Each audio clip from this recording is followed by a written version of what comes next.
Welcome back to the morning show here on the Rise News. Joining us now from our Abuja studio is Senior Special Assistant to the President on Media and Publicity, Mr. Garba Shehu. Good morning. Great to have you join the show. Hi, Garba. Good morning. Thank you very much. How are you? Thank you for coming to the morning show. How are you doing? How are you doing? Good. Great. Now, straight, because I know you have a busy schedule ahead of you today.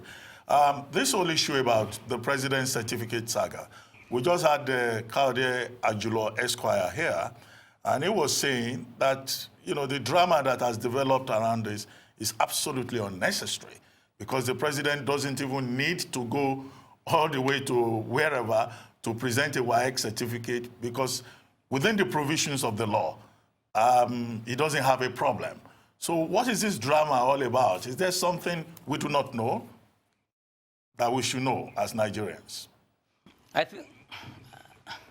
I think you're perfectly right. What has played out is in a situation where you have politicians who legitimately aspire to replace him through an election. And they don't have anything, absolutely no policy, no program to sell to Nigerians. And so therefore they are using small issues such as this one as a diversion. Otherwise, as far as we're concerned, the issue of the certificate is a non-issue. It had been a non-issue. And as we speak now, it's simply a settled matter. And I think that Nigerians should just focus on other things that will help this country. But the presentation of a certificate or of a certificate of attestation from WAEC has even raised more questions and controversies. Questions about the validity of that certificate, questions about the content of that certificate that has been presented, questions about the manner of procurement of that certificate.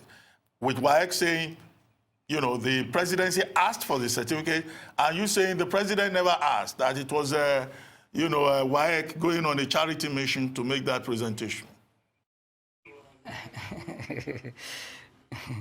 Well, I think that the whole thing is simply entertainment. And we see it as being no more than that. I think that if politicians are very serious about this election, they should be talking to Nigerians about what they will do to make railways better, what they will do to make more power available to Nigerians. We are doing so much, but you need to prove to Nigerians that you can do better than we are doing so that you take power from us. As it is, apparently, there is no option, no alternative that they have, and so therefore, they are reduced to talking about nothing but certificate. For us, the certificate issue is a dead issue because I thought the initial question was he didn't have one. Now, people are asking, WAEC is alleged, some people are alleging that WAEC is forging their own document. And I saw Festus Kiamo talking about some group, asking that the people who marked the president's WAEC in 1961 should be brought to testify whether the results they have recorded are the same. So the whole thing is ridiculous. And I think that there are more serious things to face in this country. Mr. Garba Shehu, you say all of this is entertainment. Don't you think that the president himself has been drumming to these beats? WAEC specifically said, in explaining all of this, that the president just asked him because someone had asked, why now? I mean, this was all controversy in 2015. Why is this certificate just being presented now? And WAEC responded by saying, he didn't ask then, meaning he just asked. So don't you think the president himself is drumming to these beats of entertainment? Yeah, we are right to ask this question, but really, is there any big issue there? There's really no big issue there. The point is, do you have or you don't have? And it's been proven, so therefore, I think we should just move on. Well, Garba, tomorrow, organized labor is threatening to go on strike. In fact, it's not threatening. It has declared a nationwide strike. And it says no more negotiations. Government has not taken advantage of the opportunities it had to address the matter. ASU is also going on strike. Now, this is almost on the eve of the election, if I may use that phrase. Why is government allowing this to happen, considering the very obvious implications? Well, I'm not familiar with the issues concerning ASU. I haven't been briefed about that. You know that it is not ourselves. I know that includes you, politicians who are going for election early next year. Even Labour is going for election. So it's a dual jeopardy, if you like to call it, because everyone is, priming themselves for, populism and all of that. But having said that, I think that from all of the things you just said now and what is coming from the Labour, on BBC, how sad this morning, I had one Labour representative, he was swearing that this thing will go on, which means that it is predetermined, premeditated, that this strike will take place. So where are we coming from? The government of Nigeria under President Muhammadu Buhari has set up a committee to determine national minimum wage. The president, under our constitution, has no power to sit down in Aso Rock and say, this is the national minimum wage. No, he has to get organize the private sector to subscribe, the Labour to subscribe, and the state governments and local councils to subscribe. When that consensus is reached, then it goes to National Assembly for legislation. As we speak now, the process is ongoing. The president hasn't received any reports as we speak. So he has no basis to write to National Assembly requesting that a national minimum wage be set. What happened was that as the meetings were going on, the Labour and two breakaway members of the organized private sector went out and announced that a consensus had been reached, agreement had been reached, and 30,000 was going to be paid. The government was not present when this was done. It was not a party to it. The federal government, state government, local councils, the lower levels, remove a man and the NECA, the others, Nasima, and all of the market traders and the small and medium-scale enterprises, they never took part in this conclusion. So therefore, you got to go back to the table. And that's what the Labour is saying they won't do. Yesterday, they were called to a meeting on conciliation. They snubbed the government. Well, we have been told that they said they will make themselves present at today's meeting. We hope they will. But as we speak now, I know government's position is very clear. The government has ruled, the courts, have ruled that this is an unlawful strike. And the Attorney General has written to the Inspector General of Police. Police have directed all state commands to ensure that nothing like that takes place. Well, Garba, this must be a very difficult moment for the Buhari administration. I mean, Labour is... let me finish. Labour is threatening to go on strike. Investors are fleeing the country. Earlier on this program, we discussed HSBC and UBS, saying they don't want to do business in Nigeria again. HSBC Securities in particular said, on account of President Buhari's inability, in their view, to manage the economy very well, that he doesn't deserve a second term. Many Nigerians also hold this view. But today, USIP, the papers are reporting that the United States Institute of Peace, an NGO, is saying that, well, whatever happens, President Buhari will still win because there will be voter apathy, and that whatever problems we may have do not matter anyway.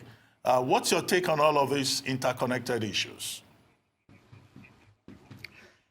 Well, let me tell you, well, one thing is that when elections approach, markets get affected. So nobody is fleeing Nigeria for the first time. We have experienced this in the past. Even in the big countries of Europe and the United States of America, the markets are impacted when elections, uncertainty of elections come with uncertainties. And the investors have a way of reacting one way or the other. And some of it is to move to save, especially portfolio investors. They take money out. So therefore, it's not unexpected. You mentioned HSBC and UBS. I hope nobody is of the mistaken notion that UBS and the HSBC have offices and they operate as banks in Nigeria where you can go and deposit money and take. No. They just have mail boxes. They are not more than post office boxes for taking of mails and delivering mails to people who patronize them. We are not impacted by this because it's no big deal. People can come and go. And in the particular case of HSBC, which you mentioned as saying that President Buhari won't win because of it is because President Buhari will not subscribe to some of those practices in the past that are being investigated as we speak by EFCC going back to Abacha 20 years ago. So therefore, we understand the game that is playing out. Well, I mentioned the United States Institute for Peace and what the USIP has said, you know, that the president will win, and many Nigerians do not seem to agree with USIP. They seem to say, well, this is one of those sponsored reports that are at variance with the reality in Nigeria. Well, you know that people can like to, people can choose to live in self-denial. And the fact that, you know, we know the voters, and President Buhari knows how to reach them in a very effective way to ensure that all of these things you see, yes, we understand there is anger, particularly when you are confined to Twitter and Facebook and Instagram.